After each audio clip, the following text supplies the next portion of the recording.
Okay, welcome back to Two Chicks That Sparked the Heart in our series on fear and love. And we are really glad that you're here. Make sure that you subscribe. Just click the button below. This is our show, Eavesdropping. Mary Pat, my good friend, colleague, she never knows what to call me, just so you know. She'll call me Kathy, Fitz, Cass, hey you, because we're both from Chicago. We've known each other for decades. We have these conversations, and they seem to be really powerful.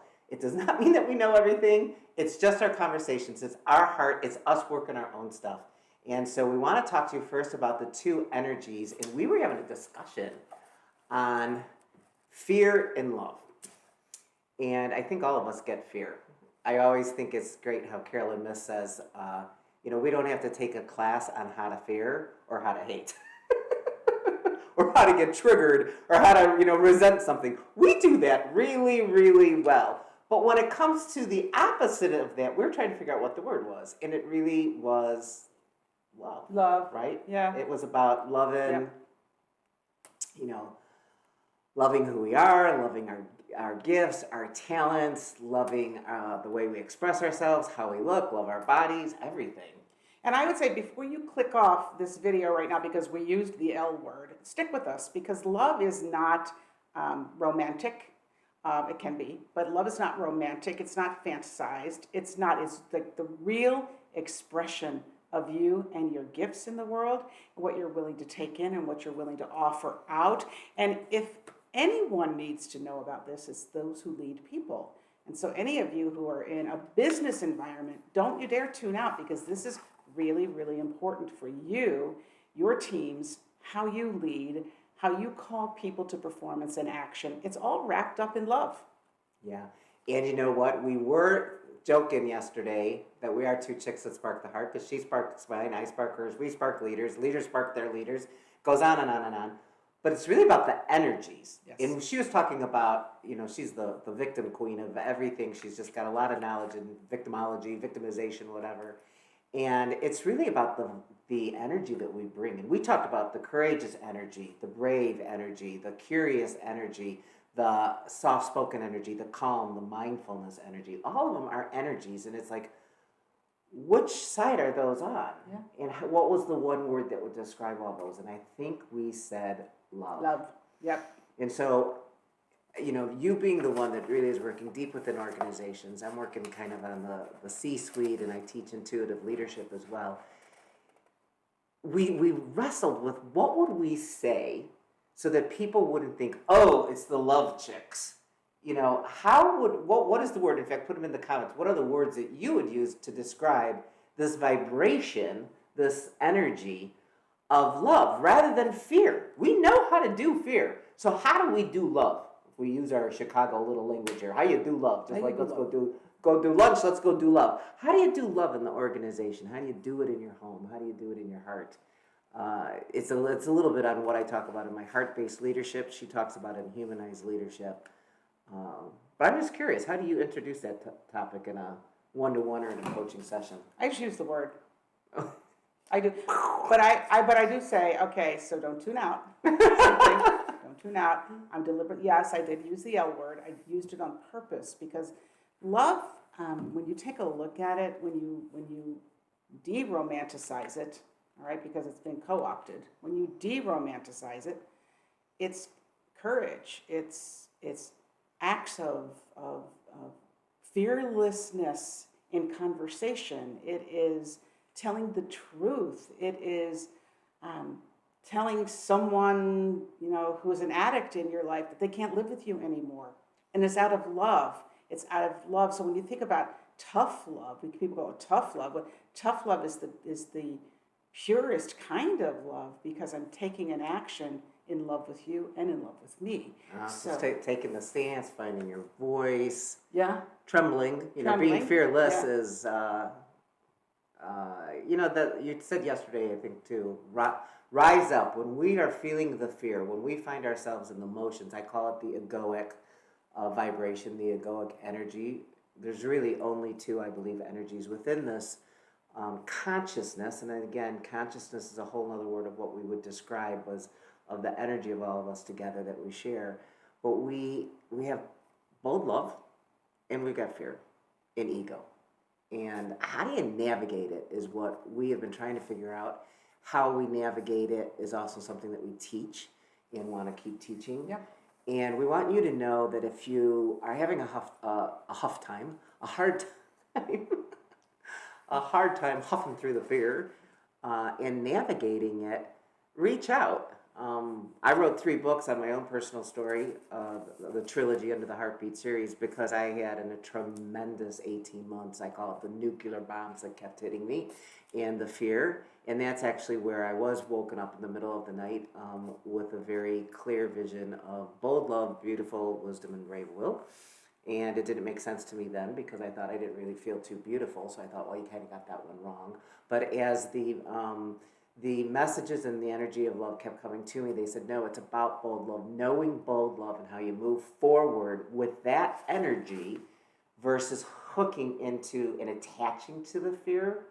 I mean, we're not going to get rid of that at all. But if we could hook into the bold love, we'll kind of we will get the wisdom. That's the intuitiveness that I've been teaching. And then you move brave. So we're going to back up to that bold love. And how do you flip? You know, I mean, just over this weekend, you had one day that was down, I had one day that was up. I had one day that was down, you had one day that was up. It was like, how do you flip? How do you rise up out of the muck, as I call it, the fearful muck of, you know, whatever it is that you're facing with. I don't have enough money, I don't have enough time, I just got blindsided by something happened that I never thought in a million years, I lost something. You know, it just throws us off our mojo. But I think actually it goes hand in hand with also something else we were talking about that I want to introduce here is that what are the stories that you're telling yourself?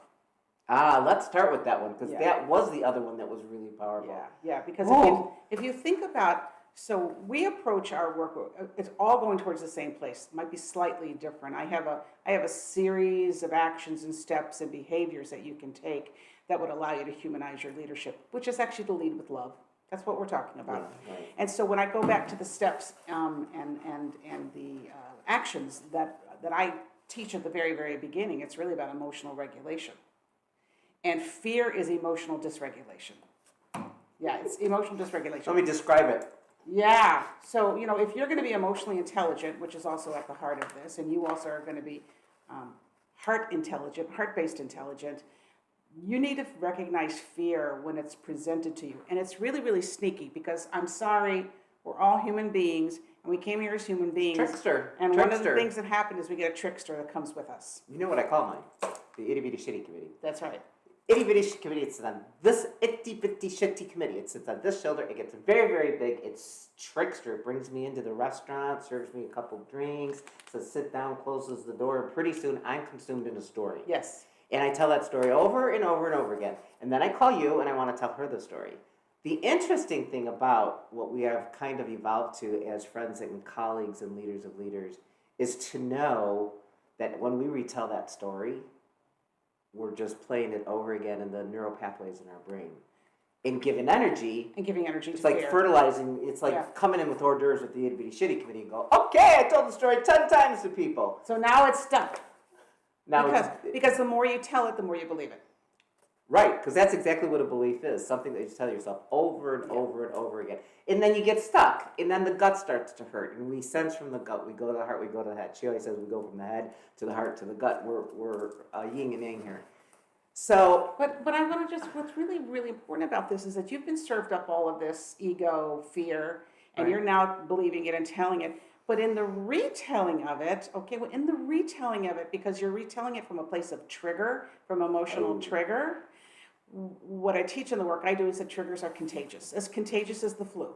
Triggers are contagious. And every time you retell it, you actually infect me with your trigger, which means I get to have your fear. It may not even be my fear. So I want you to think about the fears that you've carried over from your childhood that weren't even yours. They were actually your parents' fears or your grandparents' fears. And or the stories told from the family. That's right, and they're contagious, and so they stick to you, all right? And because you tell them, or you hear them, you tell them, you hear them, they become your truth. And what it actually really is you're stuck in the middle of a comfort zone of belief, and you really have the power to break out of it. You know, that's interesting. I was a professional clown for many, many years in Chicago, and people would be either they love clowns or they were scared to death of clowns. And I always found that there was a 3-year-old going, I hate clowns. I'm scared of clowns. And I'm thinking, where did the 3-year-old get that they were scared of clowns, right? They got it because they were imprinted and tattooed with the story. The other thing that is interesting is, Einstein always said you can't solve a problem at the energy level that it started. Yeah. So he said you got to get to neutral. So I use that often in my boardrooms where I'm mentoring CEOs and they're coming together. And if we do some dialogue of the things that we're going through, and a lot of them can be very tough challenges. And so sometimes somebody will come in triggered, and we'll make them stand up and we'll say, fork yourself over. You got to get to neutral. And sometimes they can't, because you are triggered. I've been there many times. I cannot. Someone else hold my hand, please. But anyways, we'll put them in the middle of the circle, make them walk around and say, start telling us what you're thankful for. And often they can't think of it. And we'll go, are you thankful that you got blue sky? Are you thankful you got grass? Are you thankful you got air? And you get them up to neutral, which really what that's happening is it's settling down the neural pathways that have that story played. Which is why we remember all the bad stories in our life really easy, but we don't remember the great ones. And I'm wanting to remember the great ones. I mean, we kind of joke. I don't have a whole lot of memories of my childhood. I don't know why. I have to call my sister to say, did this happen? And she verifies or denies. However, I really have been intentional for, probably a good year or so, just super intentional about deliberately remembering the good stories, because that's actually what I want to feed me. That's what I want to feed me. So you also talk about neutral, and I also work to get people to neutral as well. That's really, and so some of the strategies that I employ, somewhat similar, a little different, all to get to net neutral. And net neutral doesn't mean you don't have feelings or you don't have awareness. Net neutral means that you've settled down and you're willing to look at the story. You're willing to look at the trigger, and you're willing to maybe have it be lifted from you. And so willingness seems to be one of the first steps in my mind towards getting to that love energy. Yeah. And to settle, if you need some tips on settling, and I have a lot of them in my book, How to Staying Out of Life's Muck by Tapping into the Love Wisdom. But one of them is just breathing, and if you can visualize like those snow globes, when we're getting muck and fear and all of those energies that aren't really taking us and propelling us anywhere other than into, fearful future or the past or these stories, we just gotta let it settle. Like stop shaking it. So just sit, breathe. I have been practicing, and I think it's just kind of come from the divine wisdom that I seem to download every day, singing. All of a sudden, it's like when I get there and I maybe can't just settle and breathe, I hear sing. And so I start to sing. I start to sing the opposite of what the story is. And it's kind of interesting that I am able to do that kind of just with wisdom. I'm pretty lousy without being in the zone. But singing will help calm you down. So you just need to calm down so that you can breathe, and then you can begin your work. And what I think is great about this very first lesson in this Love and Fear series of telling the stories is we're going to give you some exercises to do, some things you can do to actually have yourself kind of get pulled out of it. The sacred retreats, whether they're just even 30 minutes, the retreat into your heart, the retreat into the seat of your soul. So thank you for visiting with us on this eavesdropping. That was a good conversation. We always like to record these for us, not necessarily for you, so that we can watch it.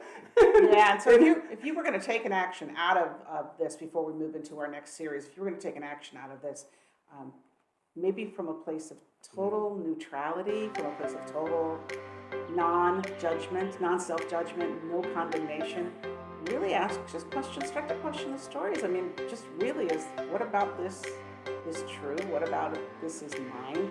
What about this am I willing to release? And we have an exercise for you in an upcoming video. Let's do it next. All right, we'll do it next. So we'll do it next. Stay tuned for the next in the series, okay? Come back and learn how to get out of the story. And subscribe and go to theleadingheart.com. We'd love to hear from you there. That's where we can connect with you. Thanks.